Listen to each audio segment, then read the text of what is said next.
Good morning student, class 11th Hindi medium student. आज के lecture में हम न्यू चैप्टर स्टार्ट करेंगे। न्यू स्टूडेंट से रिक्वेस्ट है कि यहाँ से आप लोग रेगुलर हो जाइए इस चैप्टर से, और जो पढ़ाया जा रहा है उसका नोट बनाइए और नोट बनाने के पश्चात उस प्रॉब्लम पर अभ्यास करिए। तो स्टूडेंट, अब मैं स्टार्ट कर रहा हूँ द्विघात समीकरण। तो पहला टॉपिक है द्विघात समीकरण का परिभाषा। ठीक है ना स्टूडेंट, कैसे हम द्विघात समीकरण को परिभाषित करें। चलिए स्टूडेंट, द्विघात समीकरण को परिभाषित करने से पहले बहुपद का परिभाषा आपको जानना अनिवार्य है, क्योंकि द्विघात समीकरण बहुपद का पर्टिकुलर केस होता है।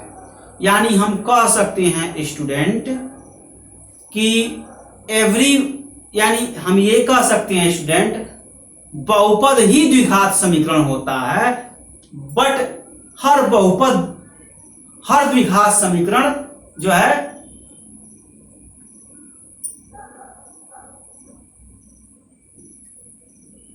देखिए स्टूडेंट, मैं गलत बोल रहा था। आपको पता होना चाहिए कि बहुपद का पर्टिकुलर केस होता है द्विघात समीकरण। तो हम स्टूडेंट यह कह सकते हैं कि द्विघात समीकरण बहुपद हो सकता है, लेकिन हर बहुपद द्विघात समीकरण नहीं हो सकते। ठीक है ना। तो स्टूडेंट, द्विघात समीकरण का परिभाषा जानने से पहले आपको बहुपद का परिभाषा जानना अनिवार्य है। तो चलिए, बहुपद का परिभाषा क्या है। बहुपद का परिभाषा यह है स्टूडेंट, दो या दो से अधिक बीजगणितीय पद को चिन्ह के साथ लिखने की प्रक्रिया को बहुपद कहते हैं। दो या दो से अधिक बीजगणितीय पद को चिन्ह के साथ निरूपण करने की प्रक्रिया को बहुपद कहते हैं। ठीक है ना स्टूडेंट। अब हम परिभाषा देते हैं स्टूडेंट द्विघात समीकरण का। तो हेडिंग है द्विघात समीकरण। द्विघात समीकरण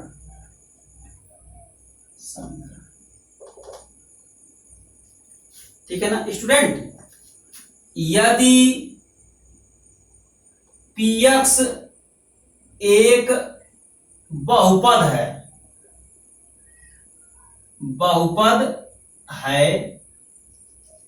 यदि px एक बहुपद है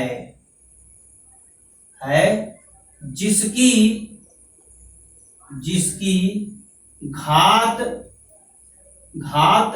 दो है, तो px इक्वल टू 0 को द्विघात समीकरण कहते हैं। समझ पा रहे हैं स्टूडेंट। अगर px एक बहुपद है जिसका घात 2 है, तो ऐसे में px इक्वल टू 0 को द्विघात समीकरण कहते हैं। यही मैं लिखवाया हूं। उदाहरण क्या है।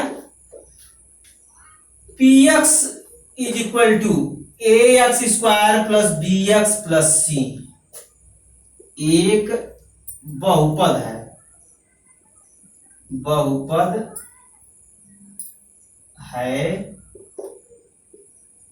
जिसका घात 2 है। बहुपद का घात देखने आता है ना स्टूडेंट। बहुपद की घात कैसे देखते हैं। बीजगणितीय पद में जुड़े हर बीजगणितीय पद का घात देखते हैं। जिसका घात सबसे ज्यादा होता है वही बहुपद का घात कहलाता है। अब देखिए, यह बीजगणितीय पद है, ये भी बीजगणितीय पद है, ये भी बीजगणितीय पद है। जब बीजगणितीय पद अचर होता है स्टूडेंट, तो उसका घात 0 होता है। जब बीजगणितीय पद अचर होता है तो उसका घात 0 होता है। तो c क्या है, अचर है, इसका घात 0 है। अब देखिए स्टूडेंट, bx क्या है, एक बीजगणितीय पद है, इसमें x का घात क्या है 1 है। ax स्क्वायर क्या है, ये भी बीजगणितीय पद है, तो इसका घात क्या है 2 है। तो इन सब में किसका घात ज्यादा है 2, यानी पहले बीजगणितीय पद का घात ज्यादा है, यानी 2 है। तो ऐसे में बहुपद का घात 2 होता है। इस तरीके से हम घात देखते हैं। तो एक बहुपद है जिसका घात 2 है, तो px इक्वल टू 0 अप्लाई कर दीजिए, इसका मान इसी में रखिए।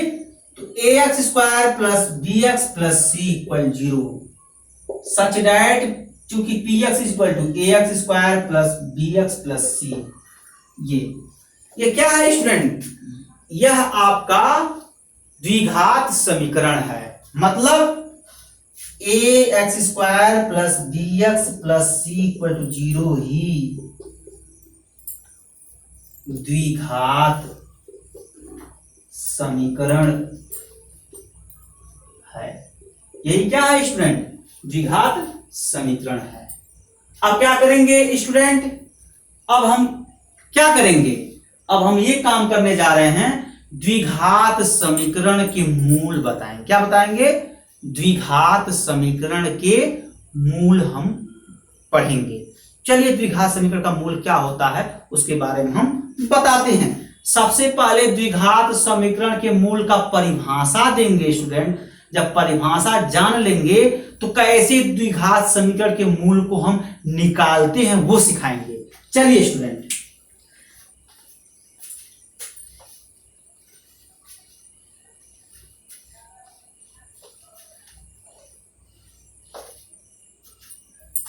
द्विघात समीकरण के मूल, द्विघात समीकरण के मूल, द्विघात समीकरण के मूल। चलिए निकाला गया द्विघात समीकरण के मूल। परिभाषा सुन लीजिए स्टूडेंट ध्यान से।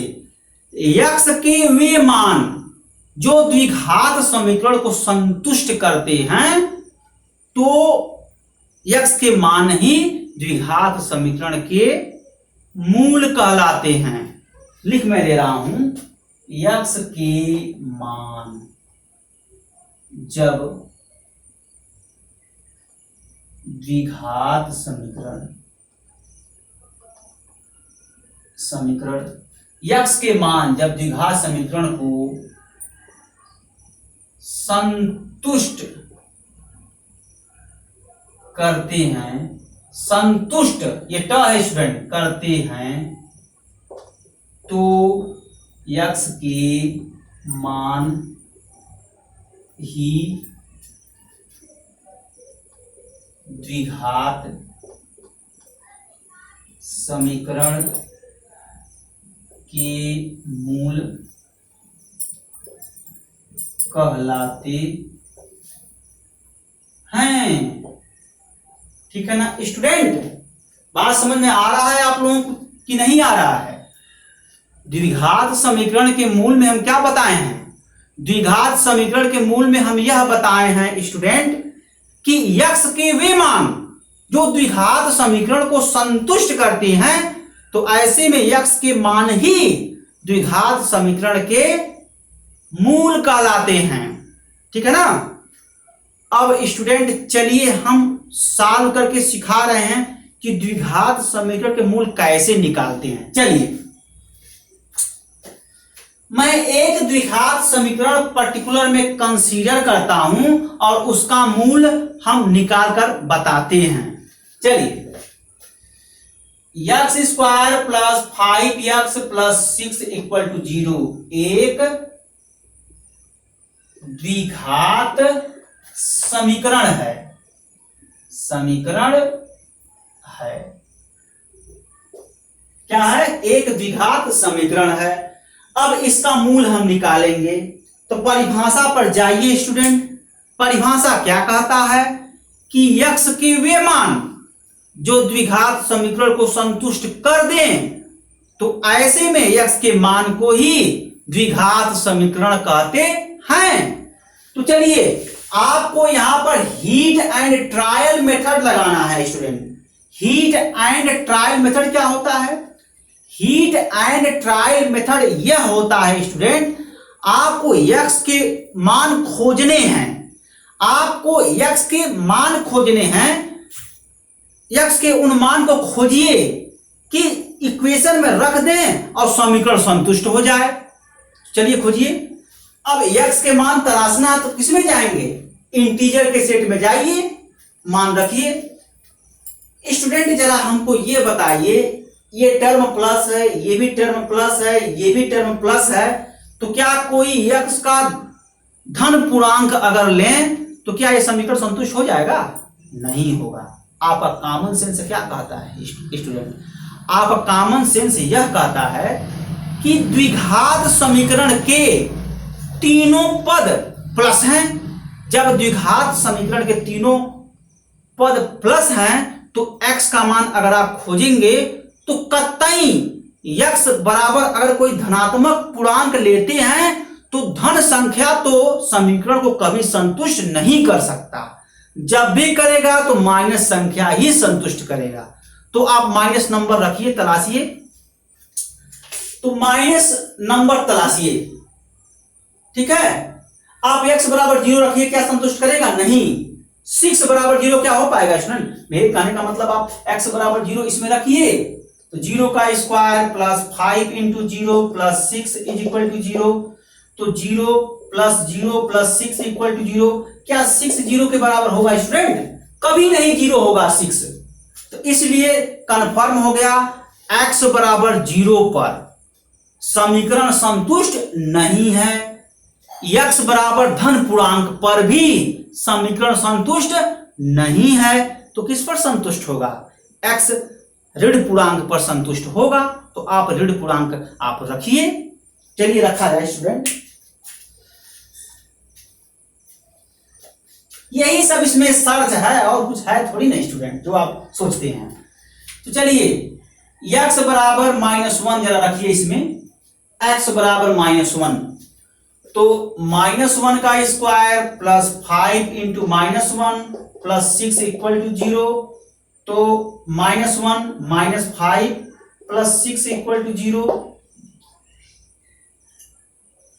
तो देखिए स्टूडेंट -1 का स्क्वायर कर रहे हैं ना आप, -1 का स्क्वायर क्या होता है? +1 होता है, ये +1 होगा।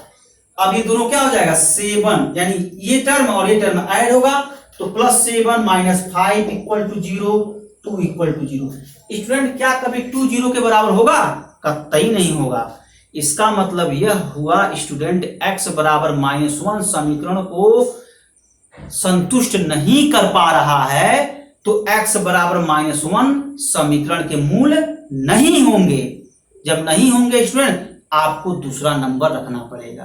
तो x बराबर -1 समीकरण को संतुष्ट नहीं कर पाया तो x बराबर -2 रख दीजिए। देखिए संतुष्ट कर रहा है कि नहीं कर रहा है, समझ में आ रहा है स्टूडेंट? यही हीट एंड ट्रायल मेथड होता है, बार बार हम ट्रायल करते हैं इस पर। अब देखिए x बराबर -1 पर समीकरण संतुष्ट नहीं हुआ तो x बराबर -1 समीकरण के मूल नहीं होंगे।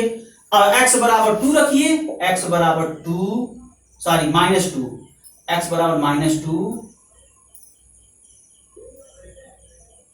रखने पर कहां रखने पर? इस समीकरण में रखने पर। तो रखिए जरा, तो -2 का square plus 5 into -2 plus 6 equal to 0। तो ये 4 हो गया, -10 हो गया, plus 6 equal to 0। Plus term देखिए ये दोनों है प्लस टर्म, तो 6 और प्लस 4 एंड 10 हो गया, -10 इक्वल टू 0, 0 इक्वल टू 0 हो गया स्टूडेंट। समझ पा रहे हैं ना? देखिए 0 इक्वल टू 0 हो गया, आसानी से देखिए ये सॉल्व हो गया। x बराबर -2 द्विघात समीकरण को संतुष्ट करता है। इसीलिए इस प्रकार भी कह सकते हैं, इस प्रकार x बराबर -2 प्रथम मूल है द्विघात समीकरण की, द्विघात समीकरण की। समझ पा रहे हैं स्टूडेंट? समीकरण की तो x बराबर -2 प्रथम मूल है द्विघात समीकरण के, x बराबर -2 द्विघात समीकरण के प्रथम मूल है। अब आइए स्टूडेंट इसके एक और मूल की तलाश करते हैं, एक और मूल की तलाश करिए। x बराबर -3 रखिए जरा, तो यहां पर x बराबर -3 रखिए समीकरण में, तो -3 का स्क्वायर प्लस 5 गुणे -3 प्लस 6 इक्वल टू 0, तो ये हो गया आपका 9 minus 15 plus 6 equal to 0, 15 minus 15 equal to 0, 0 equal to 0। देखिए स्टूडेंट ध्यान से सुनिए, ध्यान से स्टूडेंट सुनिए बात को। x is equal to -3, x is equal to -3 समीकरण को संतुष्ट कर दे रहा है, इसी वजह से x इज इक्वल टू -3 समीकरण के द्वितीय मूल होंगे। x इज इक्वल टू -3 समीकरण के द्वितीय मूल होंगे। क्या आप और नंबर खोज पा रहे हैं स्टूडेंट जो समीकरण को संतुष्ट कर दे? नहीं। आप x इक्वल टू -4 रखिए तो समीकरण संतुष्ट नहीं होगा, x इक्वल टू -5 रखिए तो समीकरण संतुष्ट नहीं हुआ। तो आपको जानकारी क्या मिला स्टूडेंट? आपको जानकारी यह मिला कि अगर द्विघात समीकरण है तो उसके सिर्फ 2 मूल होंगे। जानकारी मिला नहीं मिला? आप x इक्वल टू -2 रखे हैं, समीकरण संतुष्ट हो गया, तो x इक्वल टू -2 एक मूल हो गया। x इक्वल टू -3 रखे हैं, इस पर भी समीकरण संतुष्ट हो गया, तो x इज इक्वल टू -3 समीकरण का द्वितीय मूल हो गया। x इक्वल टू -4 रखिए, समीकरण संतुष्ट नहीं होगा। x इक्वल टू -5 रखिए, इस पर भी समीकरण संतुष्ट नहीं हुआ। तो कंक्लूजन क्या निकला स्टूडेंट? कंक्लूजन यह निकला कि अगर समीकरण द्विघात है, अर्थात द्विघात समीकरण के सिर्फ और सिर्फ 2 मूल होते हैं, द्विघात समीकरण के 2 मूल होते हैं, तो यहां से प्रमेय बन जाता है स्टूडेंट, सिद्ध कीजिए कि द्विघात समीकरण के 2 मूल होते हैं। तो प्रमेय है यह।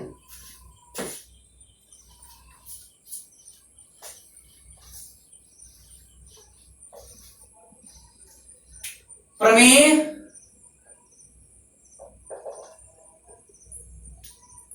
सिद्ध कीजिए, सिद्ध कीजिए कि द्विघात